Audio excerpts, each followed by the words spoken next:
গত 2টি এপিসোডে যারা আমাদের সাথে বান্দরবন এক্সট্রিম অভিযানে ছিলেন তাদেরকে অসংখ্য ধন্যবাদ। একমাত্র তারাই উপলব্ধি করতে পারবেন আমরা কি কি চ্যালেঞ্জ মোকাবেলা করে বান্দরবনের এই দেবতা পাহাড় পর্যন্ত এসেছি। আমরা এসেছি বাংলাদেশের ভিতরে লুকোনো স্বর্গের খোঁজে। হ্যাঁ, বাংলাদেশের ভিতরে দেবতা পাহাড় বেয়ে প্রায় 1 ঘন্টার বিপজ্জনক রাস্তা পাড়ি দিলেই পাওয়া যাবে সেই স্বর্গের খোঁজ।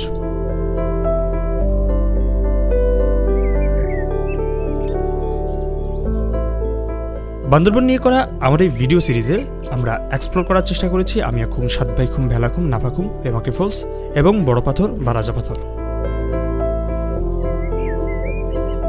গত এপিসোডে আমরা ভেলাখুম পর্যন্ত দেখেছি, যদিও নাইকখুম মুখ যাওয়া হয়নি। আজ আমরা আমিয়াখুম, সাতভাইখুম, রেমাকি ফলস এবং রাজা পাথর দেখেই বান্দরবন থেকে বিদায় নিব। অন্যদিকে এটা হচ্ছে আমাদের বান্দরবন সিরিজের লাস্ট এপিসোড। আর যারা আমাদের আগের 2টি এপিসোড দেখেননি তারা উপরে আই বাটনে ক্লিক করে দেখে আসতে পারেন।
হ্যাঁ, আমরা এখন আছি আমিয়াখুম জলপ্রপাতের সামনে।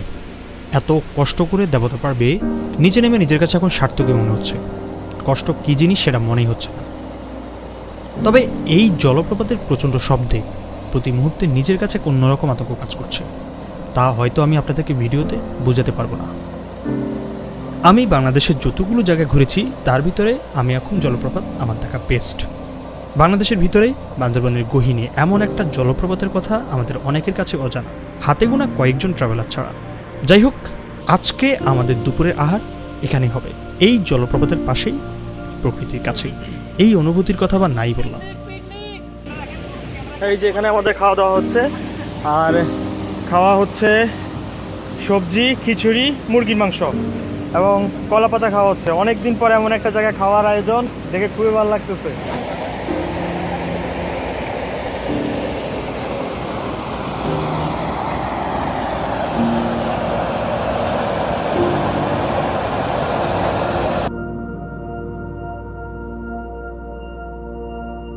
এখন শীতের সময়, তাই এই জলপ্রপাত অনেকটাই শান্ত। বর্ষায় এর রূপ দানব আকার ধারণ করে। শীতে এখানে আসা যতটুকু সহজ, বর্ষায় ওই রূপ দেখার জন্য এখানে আসা ততটুকুই কঠিন। তখন কিন্তু এখানকার জলের রং সবুজ থাকে না, এখন যেমনটা দেখতে পাচ্ছেন। আরেকটা কথা হচ্ছে, যারা সাঁতার জানেন না তারা এই জলপ্রপাতে নামা থেকে বিরত থাকুন।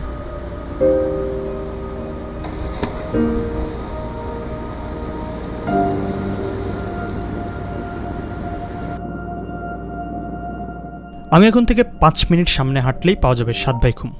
তবে এই সাতভাইখুমে কোনো চাঞ্চল্যতা দেখলাম না। হয়তো বর্ষার সময় এর অন্য রূপ দেখা যেতে পারে। তবে সাতভাইখুমের আসল মজাই নাকি ভেলায় ভেসে বেড়ানো। এখন আমাদের ভেলা প্রস্তুত না, অন্যদিকে আমাদের হাতে সময় অনেকটা কম।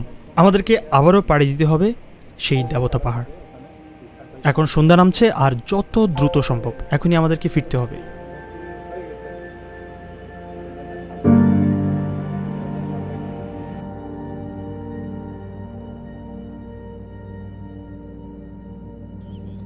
দেবতা পাহাড় বেয়ে নিচে নামতে সময় লেগেছিল প্রায় 1.5 ঘন্টার মতো, আর উঠতে 2 ঘন্টা। 2 ঘন্টা রাস্তা পাড়ি দিয়ে সন্ধ্যায় পৌঁছাই দেবতা পাহাড়ের চূড়ায়।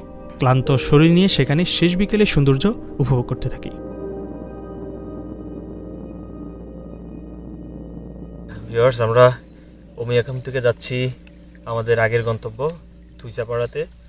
আর ভালো খবর হচ্ছে আমরা দেবতা পাহাড় অলরেডি ক্রস করা শেষ, তারপরও আধা ঘন্টা রাস্তা চলে এসেছি। কিন্তু এখন প্রায় 6টা, সন্ধ্যা 6টা, আরও সম্ভবত 1 ঘন্টা লাগবে। আর আপনাদের সাথে আমাদের দেখা হবে আগামীকাল। আর আগামীকাল আমাদের জন্য আরও কঠিন রাস্তা অপেক্ষা করতেছে। যাচ্ছি নাফাকুম প্লাস ওটা হচ্ছে রেমাক্রি ফলস। দেখা হচ্ছে কালকে সকালে, চলেন।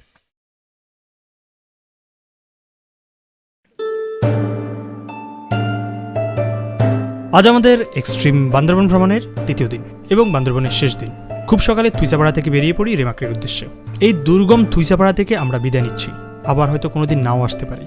তাই শেষবারের মতো সবাই একসাথে একটা গ্রুপ ছবি তুলে নিই এবং সেটাই হবে ভবিষ্যতের স্মৃতি।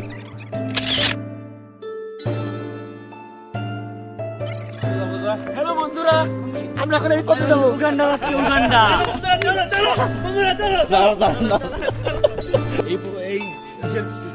হাই বন্ধুরা, ভাই আগেই সেট করে রাখছে ক্যামেরা।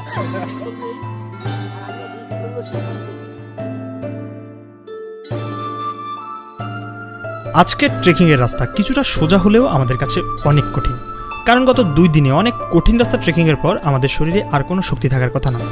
অন্যদিকে আমাদের টিমের অনেকেই শারীরিকভাবে আহত। যাই হোক, থুইসাপাড়া থেকে মাত্র 30 মিনিট আসলেই পাওয়া যাবে জিন্নাপাড়া। চাইলে আপনারা এখানেও থাকতে পারেন। এখানে কিছুক্ষণ রেস্ট করার পর আবার হাঁটা শুরু। আমাদেরকে এটাও মনে রাখতে হবে, আজকে কোথাও সময় নষ্ট করা যাবে না, কারণ আমাদেরকে আজকেও 17 কিলোমিটার হাঁটতে হবে। শুধু তাই না, যেভাবে হোক নাফাকুম দেখে 2টার ভিতরে রেমাক্রি থাকতেই হবে। 2টায় আমাদের নৌকা আমাদের জন্য অপেক্ষা করবে। অন্যদিকে 5টার আগে থানচি ত্যাগ করতে হবে, না হলে থানচি ত্যাগের অনুমতি পাবো না।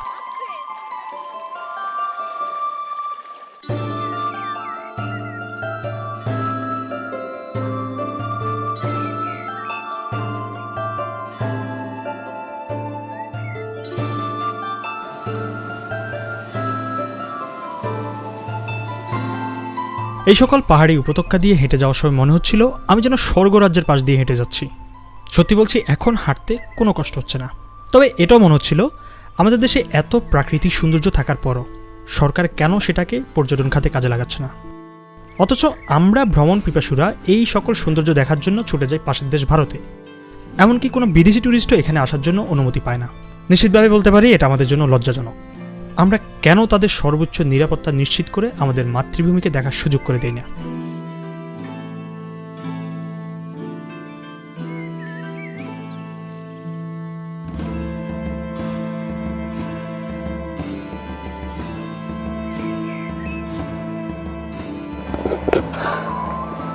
যারা রেমাক্রি তারপরে নাফাকুম হয়ে ওমিয়াকুমের দিকে যাবেন বা থুইসাপাড়ার দিকে যাবেন, তাদের জন্য সুখবর হচ্ছে এই রাস্তাটা মোটামুটি ভালো, সোজা রাস্তা। তার পাশে হচ্ছে এই পাথুরে পথ, দীর্ঘ ঝিরিপথ, ঝর্ণার মতো জলস্রোত হচ্ছে। এটা অসাধারণ লাগে, যার কারণে হাঁটতে তেমন একটা কষ্ট হচ্ছে না। তবে আমরা কিন্তু পরশুদিন পদ্মমুখ হয়ে এখানে এসেছিলাম, কিন্তু সেই রাস্তাটা অনেক কঠিন। ওটা অবশ্য এক্সট্রিম অ্যাডভেঞ্চার ট্যুর বলা যেতে পারে। আর এই রোডটা অ্যাজ ইউজুয়াল ভালোই, তো 2 পথে আসতে পারেন, কোনো ইস্যু নেই।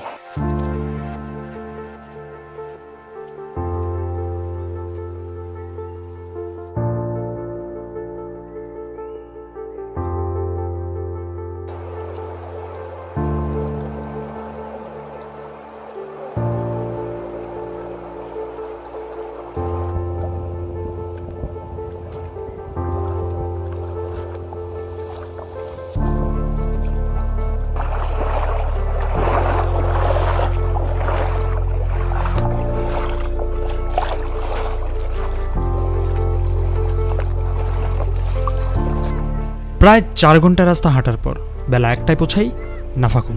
নাফাকুম দেখা শেষ করে আমাদেরকে আরও 2 ঘন্টা হাঁটতে হবে। তবে আজকের বড় সমস্যা হচ্ছে দুপুরে খাওয়ার কোনো ব্যবস্থা নেই। শুকনো খাবার খেয়ে আমাদেরকে থাকতে হবে। অন্যদিকে আপনারা চাইলে সাথে নুডলস নিয়ে আসতে পারেন, গাইডকে বললেই সেই প্রস্তুত করে দিবে। যাই হোক, উপভোগ করুন নাফাকুমের সৌন্দর্য।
নাফাখুম থেকে মূলত রেমাক্রি খালের শুরু।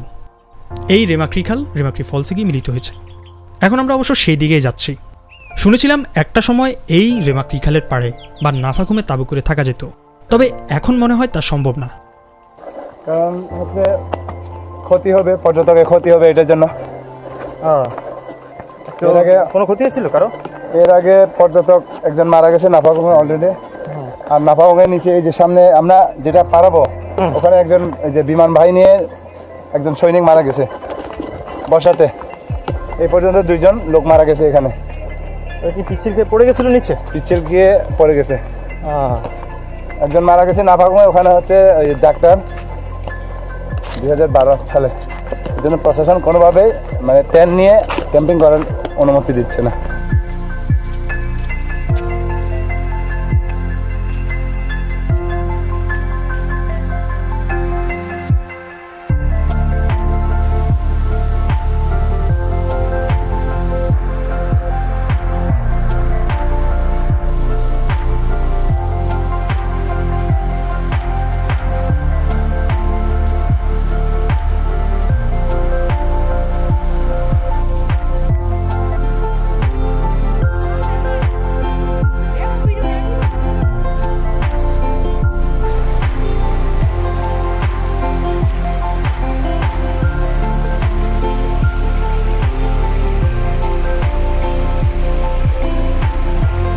এক রোমাঞ্চকর জার্নি শেষ করে বেলা 3টায় পৌঁছে রেমাক্রি, কিন্তু এখানে এসে এই প্রথম হতাশ হলাম। শীতের সময় হওয়াতে এই জলপ্রপাতের জল অনেকটাই কম, তাই এখন রেমাক্রি ফলসের আসল রূপ দেখা যাচ্ছে না। বর্ষায় কেমন দেখা যেতে পারে একটু দেখে আসি চলুন।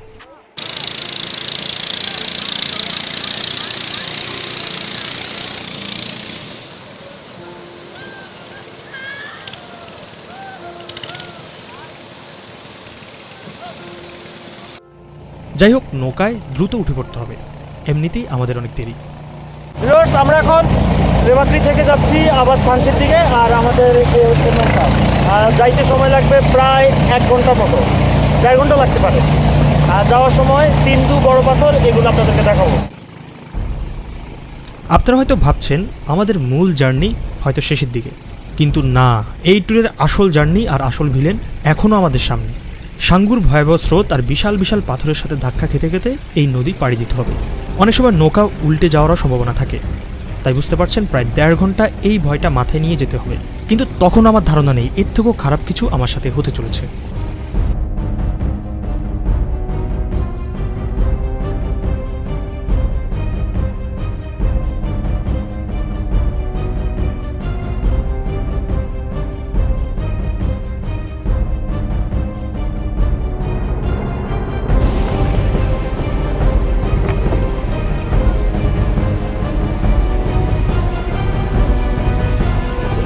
সাঙ্গুর অপরূপ ভয়াবহ দৃশ্য ধারণের জন্য আমি নৌকার সামনেই বসি।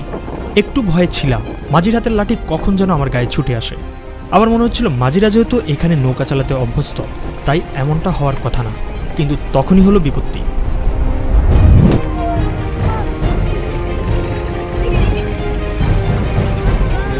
আরে ভাই, মাথা খারাপ।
আমাদের নৌকাটি ঠিক ওই পাড়ে আমাদেরকে নামিয়ে দিয়েছিল, আর এই পাশটাতে নৌকা আসা সম্ভব না, কারণ পানিও কম, স্রোতও বেশি। সেজন্য আমরা এইটুকু রাস্তা হেঁটে এসে, এই তো কত 10 মিনিটের রাস্তা হেঁটে এসে আবার এখান থেকে নৌকাটা ধরে আবার যাচ্ছি রেমাক্রির দিকে, সরি, এবার যাচ্ছি থানচির দিকে।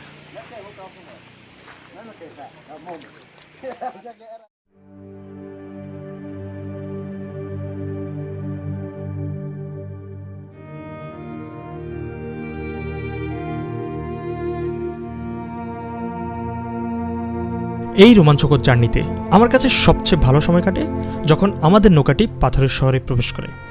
ইঞ্জিন বন্ধ করে দিয়ে নৌকাটি ছোট বড় শত শত পাথরের মাঝখান দিয়ে এগুচ্ছে। আমার লক্ষ্য তখন এখানকার সবচেয়ে বড় পাথরটি খুঁজে বের করা, যার নাম রাজা পাথর। বর্ষার সময় সকল পাথর পানির নিচে ডুবে গেলেও রাজা পাথর দাঁড়িয়ে থাকে মাথা উঁচু করে।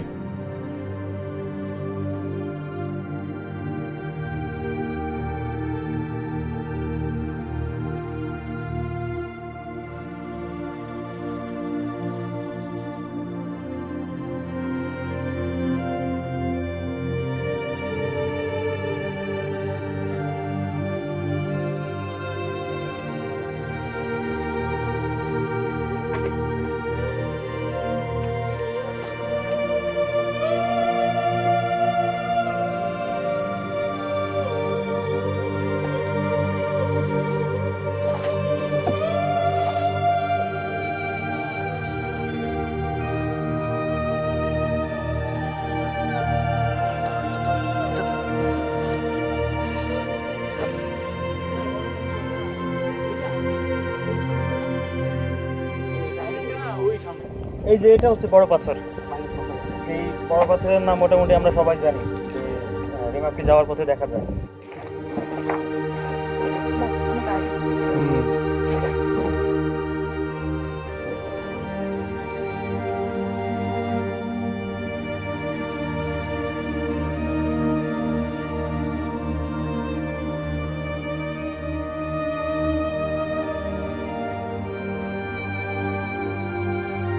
আজকে এই ভিডিওর মাধ্যমে আমাদের বান্দরবন এক্সট্রিম ভ্রমণ শেষ হতে যাচ্ছে। এমন একটা ভ্রমণ থেকে যে কোনো মানুষ সারা জীবনের জন্য অনেক অভিজ্ঞতা সঞ্চয় করে নিয়ে যেতে পারে, যেমন নিজের ধৈর্যের পরীক্ষা দেওয়া, শত কষ্ট আর শত বাধা অতিক্রম করে প্রকৃতির কাছে যাওয়া, পাশাপাশি ভিন্ন সংস্কৃতির মানুষের সাথে মিশে নিজে কিছু শেখা, কিভাবে এত কঠিন জীবনযাপন করেও হাসি মুখে থাকা যায়।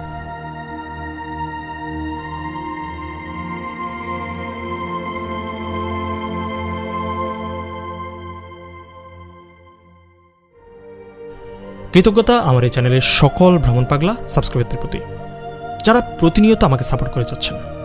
হয়তো সেই জন্যই কাজ করে যেতে পারছি। ভালোবাসা রইল সকল প্রবাসী ভাইদের প্রতি, যারা পরিবার পরিজন ছেড়ে প্রবাসী একা পড়ে আছেন, যারা সারা দিন পরিশ্রম করে রাতের বেলা আমার চ্যানেলে এসে পড়ে থাকেন শুধুমাত্র নিজ মাতৃভূমিকে একবার দেখার জন্য। আমি জানি আপনারা প্রবাসে বসে নিজ জন্মভূমিকে অনেক মিস করেন। দেখা হবে আবার অন্য কোথাও। ভালোবাসা পৃথিবীর সকল মানুষের প্রতি, ভালোবাসা আমার মাতৃভূমির প্রতি।